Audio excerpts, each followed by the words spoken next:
نحمده ونصلي على رسوله الكريم أما بعد فأعوذ بالله من الشيطان الرجيم بسم الله الرحمن الرحيم قال أراغب أنت عن آلهتي يا إبراهيم لئن لم تنته لأرجمنك واهجرني مليا صدق الله العلي العظيم হযরত ইব্রাহিম আলাইহিস সালাম যখন তার পিতা আজরকে এবং তার জাতিকে মূর্তির পূজা ছেড়ে দিতে বললেন, যখন তার পিতাকে কথা বললেন যে আব্বা আপনি এটা ছেড়ে দেন, মূর্তির পূজা ছেড়ে দেন, মূর্তি কিছুই করতে পারে না, সে শুনতে পায় না, সে আপনাকে উপকার করতে পারে না, ক্ষতি করতে পারে না, আপনি মাটির পুতুল নিজে হাতে বানায় তার সামনে সিজদা করতেছেন, এটা ভুল হয়ে যাচ্ছে।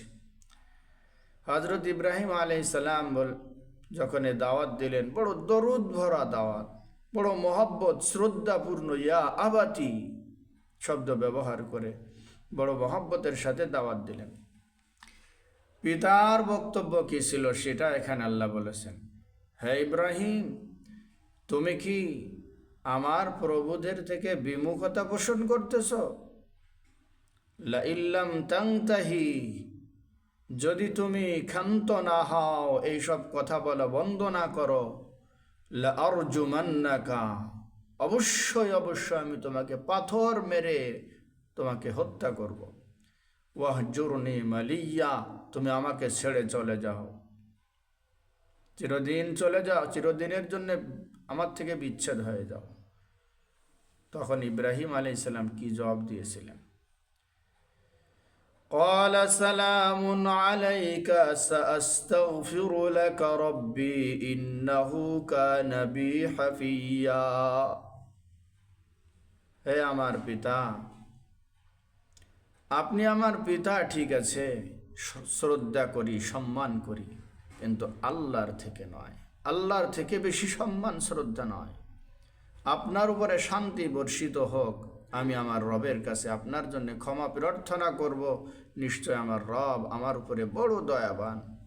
আমার প্রিয় ভাইরা, এখানে যে বিষয়টা লক্ষণীয় সেটা হলো ইব্রাহিম আলাইহিস সালামের জিন্দেগি এক সংগ্রামী জিন্দেগি। সারা দুনিয়ার মানুষ একদিকে, সারা দেশের মানুষ একদিকে, রাজা বাদশাহ আইন আদালত সব একদিকে, এমনকি ইব্রাহিম আলাইহিস সালামের পরিবারও, তার পিতা মাতাও তার বিরুদ্ধে সহযোগিতা করার মতো কেউ নাই। পিতা বলতেছে, যদি মূর্তি পূজা সম্পর্কে কোনো কথা বলো, তোমাকে আমি পাথর মেরে হত্যা করব। কোনো সমস্যা নাই আব্বু, আপনাকে ছেড়ে দিতে বলছেন, ছেড়ে দিব। আপনি আমাকে হুমকি দিচ্ছেন, ধুমকি দিচ্ছেন, আমি আপনাকে ছাড়তে পারি, কিন্তু আমার আল্লাহকে আমি ছাড়তে পারি না, আমার আল্লাহকে আমি ছাড়তে পারি না, আল্লাহকে আমি ছাড়তে পারি না। চলে গেলেন। আল্লাহ তাআলা তার এক বংশ তাকে ছেড়ে দিল, পরে আল্লাহ তাকে এমন এক বংশ দিলেন, বংশকে কোরবানি করে ছেড়ে চলে এসেছেন, এমন এক বংশ দান করেছেন ইব্রাহিম আলাইহিস সালামকে আল্লাহ তাআলা, যে বংশের উপরে কোনো বংশ, যে গোষ্ঠীর উপরে কোনো গোষ্ঠী আল্লাহর জমিন আর দ্বিতীয়টা নাই হতে পারে না। যে বংশ কেমন হলো? যে বংশের মধ্যে হযরত ইসমাঈল আলাইহিস সালাম, যে বংশের মধ্যে হযরত নবী করিম সাল্লাল্লাহু আলাইহি সাল্লাম, যে বংশের মধ্যে ইসহাক আলাইহিস সালাম, তার বংশে শত সহস্র নবী আল্লাহ তাআলা দিয়েছেন। কাফের পিতাকে ছেড়েছেন, কুরবানি করেছেন, আল্লাহ তাআলা ঈমানদার বংশ নয় বরং নবীর বংশ আল্লাহ দান করেছেন। কয়জন নবী? এক দুইজনকে নয়, শত সহস্র নবী আল্লাহ তাআলা তার নসলের মধ্যে, তার বংশের মধ্যে আল্লাহ দান করেছেন।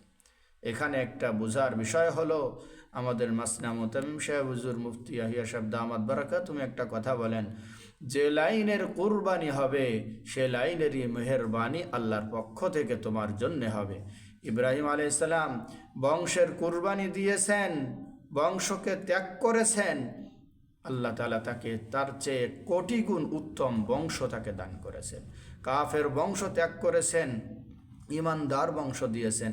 শুধু ইমানদার বংশ নয়, নবীর বংশ দিয়েছেন। এক দুইজন নবী নয়, শত সহস্র নবী তার বংশে দান করেছেন। আমাদের নবী সৈয়দনা হজরত মোহাম্মদ রসুল্লাহ সাল্লাল্লাহু আলাইহি ওয়াসাল্লামও ইব্রাহিম আলাইহিস সালামের বংশের। এরকম বংশ পাইলে ওরকম কাফের পিতা ত্যাগ করা এটা কোনো কঠিন বিষয় নয়। কিন্তু আগে ভাগে পান নাই, আগে কুরবানি করেছেন, পরে আল্লাহর মেহেরবানি পেয়েছেন। আল্লাহ আমাদের সকলকে মহা সফলতা অর্জন করার, আল্লাহ তাআলা আমাদেরকে ইব্রাহিম আলাইহিস সালামের মতো ইমানি শক্তি, ইমানি পাওয়ার আমাদেরকে দান করেন। সারা দুনিয়াও যদি একদিকে যায়, ফাঁসির কাষ্ঠে নিয়ে ঝোলানো হয়, তখনও আমরা বলবো আল্লাহু আকবার, তখন আমরা বলবো লা ইলাহা ইল্লাল্লাহ, তখন আমরা বলবো আশহাদু আল্লা ইলাহা ইল্লাল্লাহ ওয়া আন্না মুহাম্মাদান আবদুহু ওয়া রাসূলুহু। এরকম মজবুত ঈমান আমাদের দরকার। ইব্রাহিম আলাইহিস সালামের মতো মজবুত ঈমান আমাদের তৈরি হওয়া দরকার। ইব্রাহিম আলাইহিস সালামের মতো মজবুত ঈমান আমাদের আল্লাহ দান করেন। আমিন। ও আখিরু দাওয়ানা আলহামদুলিল্লাহি রাব্বিল আলামিন।